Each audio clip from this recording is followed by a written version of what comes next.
4 states in 4 days, and a view that stretches across 7 of them. Most people stick to the highways, but sometimes the real magic is tucked away in the small towns, the back roads, and quiet corners in between. From alpine villages to ancient history, this trip completely redefined what I thought I knew about this region. Here are some of the best stops. We kick things off in Greenville, South Carolina, stopping for lunch at the Swamp Rabbit Cafe. This local cafe and grocery was started back in 2011 by 2 friends who turned an old meat packing plant into a community hub. Today, they support over 300 local farmers. Here you can grab a tasty sandwich, and I highly recommend the Urbione Enthusiasm and, because I'm biased, a hibiscus tea, which I absolutely love. And then hop on the nearby paved greenway that follows the Reedy River right through the city. This place is absolutely worth a stop if you're passing through. Heading across the state line, you'll find a place that feels like a complete detour from the American South. This is Helen, Georgia.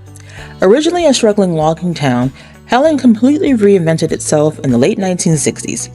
Local business owners worked with an artist to transform the entire downtown into a replica of a Bavarian alpine village.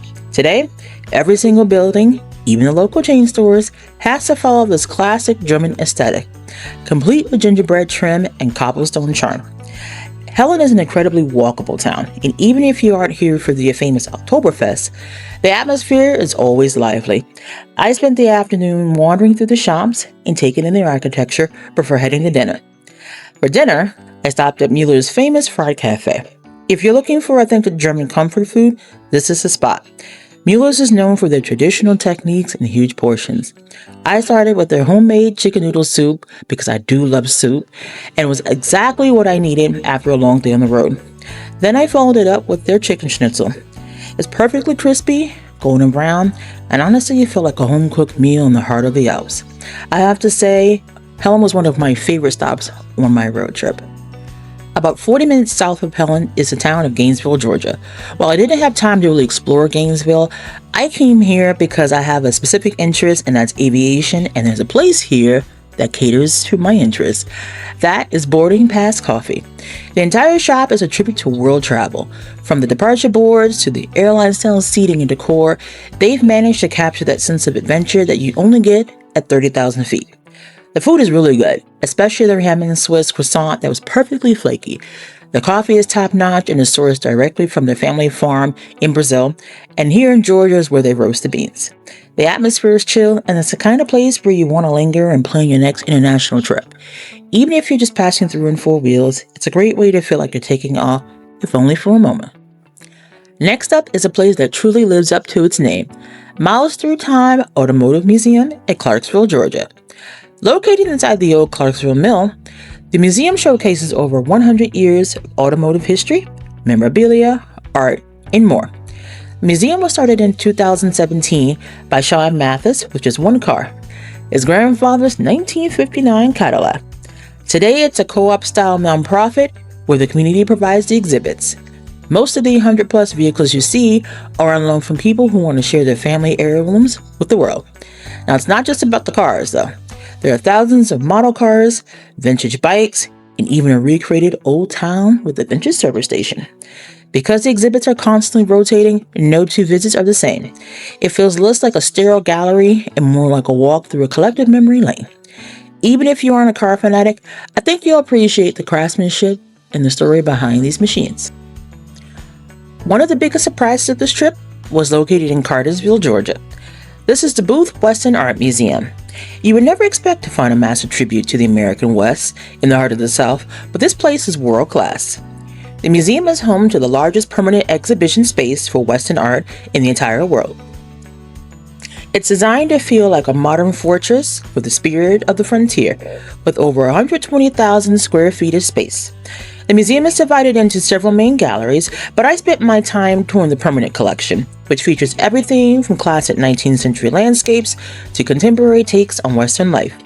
There's also a presidential gallery where you can see letters signed by every single U.S. president, and the Cowboy Gallery, which highlights the legendary figures of the West. It's an immersive look at American history through a very specific bold lens.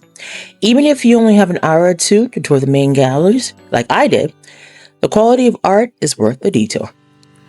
Next, we're headed into Alabama to visit the Magic City, Birmingham. I started my visit at Vulcan Park and Museum, which sits high atop Red Mountain. This is home to the largest cast iron statue in the world, a massive tribute to the city's industrial roots, originally built for the 1904 World's Fair. While I didn't make it to the top of the tower on this trip, I spent some time exploring the Vulcan Museum. It's a fantastic look at how Birmingham transformed from a small town into an industrial powerhouse almost overnight. They have some great interactive exhibits that explain the iron making process and why this Roman god became the symbol of the city. The park grounds outside the museum offer some of the most stunning views of the Birmingham skyline. It's a perfect way to get your bearings and see the layout of the city before heading down into the streets. From the heights of Vulcan, I drove into downtown to the Civil Rights District. This neighborhood is a cornerstone of American history. Standing in front of the 16th Street Baptist Church, you realize you're standing at the epicenter of a movement that truly changed the world. Right across the street, in Kelly Ingram Park, is the Four Little Girls statue. Seeing this memorial in person is a powerful, sobering experience, and it serves as a beautiful but heavy reminder of the lives lost and the courage found here. I arrived at the Birmingham Civil Rights Institute just as they were closing for the day, so I didn't get a chance to see the exhibits inside this time. But even from the sidewalk, the architecture and the proximity to the church tell a story of resilience that defines this city. Birmingham is a place that doesn't just show you its beauty, it shows you its soul. We're staying in Alabama and heading south of Tuscaloosa, where I made a stop at a place that feels like a journey back in time. Moundville Archaeological Park. This was once the site of one of the largest Native American cities north of Mexico, and between the years 1000 and 1450, it was a massive political and religious center. I spent time driving through the park and filming these incredible earthwork mounds. There were 29 of them in total, arranged around the central plaza.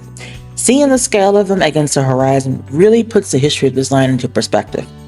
I also made sure to stop by the Jones Archaeological Museum on site to see some of the artifacts uncovered here.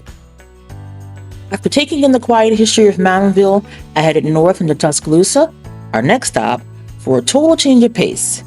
If you're in this town, stop at Rama. It's located right in the shadow of Bryant-Denny Stadium and is the ultimate spot for Alabama fans. The walls are covered in sports history, and the energy is exactly what you'd expect from a legendary college town spot. I grabbed a quick lunch here, nothing fancy, but it was a perfect place to soak up the local culture before heading out. Before I left town, I did a quick drive through the University of Alabama campus because I wanted to see the campus and the architecture. Even without getting out of the car, I could see that it was a beautiful campus and a must-see if you're passing through the area. Next up is a place that feels like it was pulled straight from a fairy tale, Rock City Gardens. Located at the very top of Lookout Mountain, this isn't your typical park. The trail takes you through massive ancient rock formations where you're literally squeezing between boulders.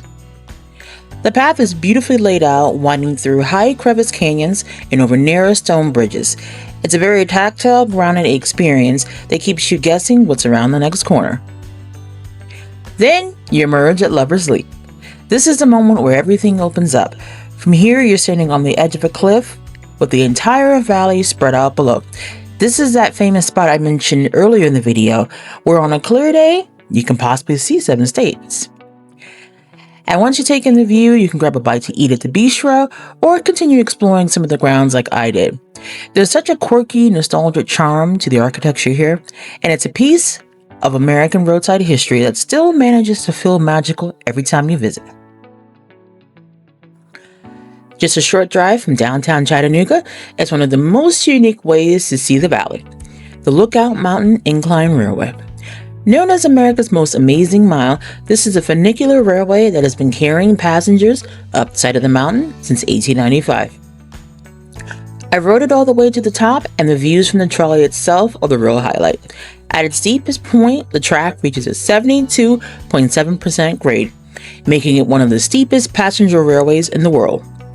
As you climb, you can see the city of Chattanooga shrinking below you from the panoramic windows. Once I reached the top, I stepped out just long enough to grab a few shots of the view from the summit. I have to tell you, it's a breathtaking perspective, but on this trip, the ride itself was the main attraction to me. I didn't linger at the top for long. I hopped right back on for the ride back down. There's something peaceful about the slow, steady descent and watching the mountain forest pass by. It's a quick, iconic experience that gives you a completely different look at the landscape.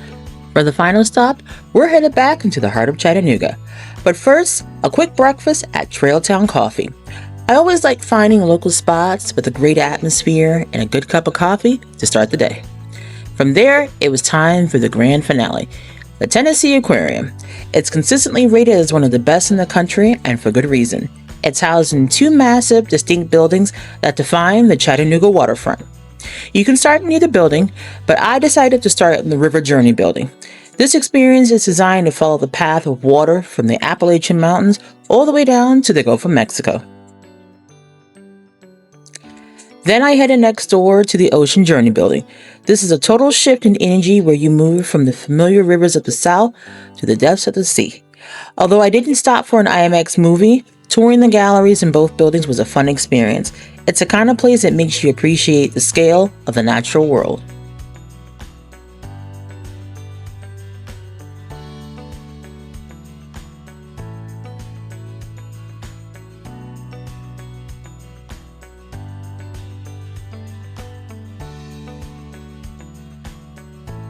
Four states, 4 days, and a million things I didn't expect to find.